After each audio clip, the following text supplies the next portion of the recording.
You didn't become too much. You became aware, and awareness changes everything. There was a time when you were easier, softer, more flexible. You explained his tone to yourself.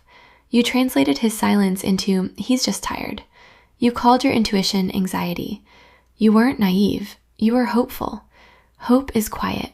It negotiates with reality. It says, maybe next week will be better.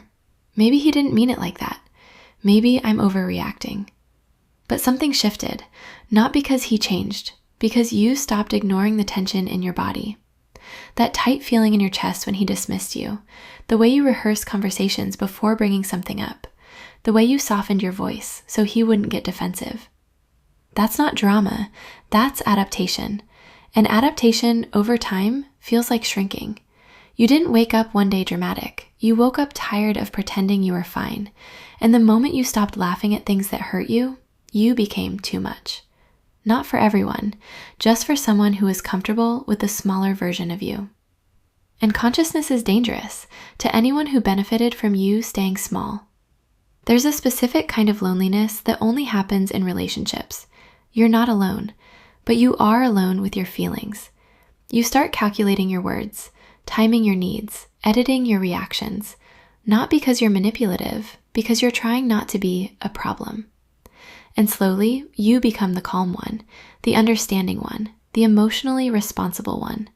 You carry the conversations, you repair the tension, you apologize first. Not because you're wrong, because peace feels safer than confrontation. But peace built on self-erasure isn't peace, it's containment. And the day you stop containing yourself, the dynamic breaks. Suddenly you're different, negative, overthinking.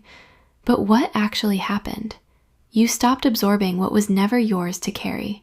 That doesn't make you difficult, it makes you conscious. And consciousness is dangerous to anyone who benefited from you staying small. Let's say it clearly. Some relationships don't collapse because love disappeared.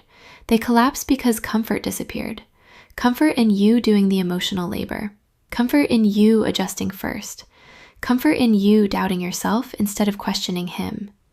When you begin to see the pattern, something changes in your posture. You don't beg, you don't chase, you don't over-explain. You pause. And that pause feels like rejection to someone who is used to your constant availability. But you're not withdrawing love, you're withdrawing over-functioning. There's a difference. You're not colder, you're clearer. And clarity feels threatening to someone who thrived in confusion. This is the part where many women panic. Because awareness doesn't just expose him, it exposes how long you tolerated less than you deserved. And that realization is uncomfortable, not because you were weak, because you were loyal, to potential, to promises, to the version of him that showed up in the beginning. But awareness is not cruelty, it's alignment. And once you see it, you can't unsee it. And here's the part men never admit out loud. He didn't not understand your needs. He understood them perfectly. He just benefited from ignoring them. Because every time you asked for more, you did it gently. You explained, you softened, you gave him the benefit of the doubt. You turned your pain into a paragraph so he could dodge it with one sentence. And when you finally stopped translating yourself, he called you cold. That's the manipulation. He trains you to believe that your emotions must be delivered in a polite, perfect package, or they don't count. But your needs don't have to be pretty. Your boundaries don't have to be comfortable. And your tone is not the problem. His behavior is. You weren't asking for the moon. You were asking for effort, consistency, respect, basic emotional safety. And he treated that like a negotiation. Because he got used to the version of you who always returned to the starting line.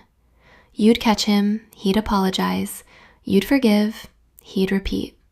And you'd blame yourself for not communicating enough. No, you communicated. He just learned that your consequences were temporary. So let's be brutally honest. If a man only becomes loving when he feels you slipping away, that isn't love. That's control. If he only listens when you're ready to leave, that isn't growth, that's panic. If he changes for 2 weeks and then goes right back to normal, that isn't change. That's a reset button. And the most dangerous part, he'll blame you for becoming exhausted. He'll say you changed. He'll say you used to be fun. He'll say you don't appreciate him. He'll say you make everything negative.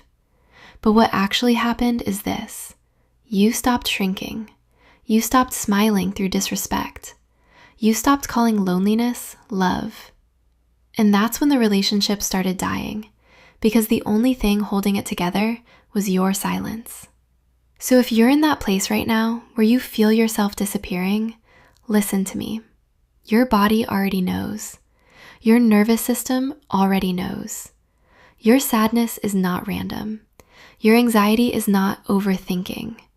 It's your mind trying to protect you from a life where you are always the one who loses.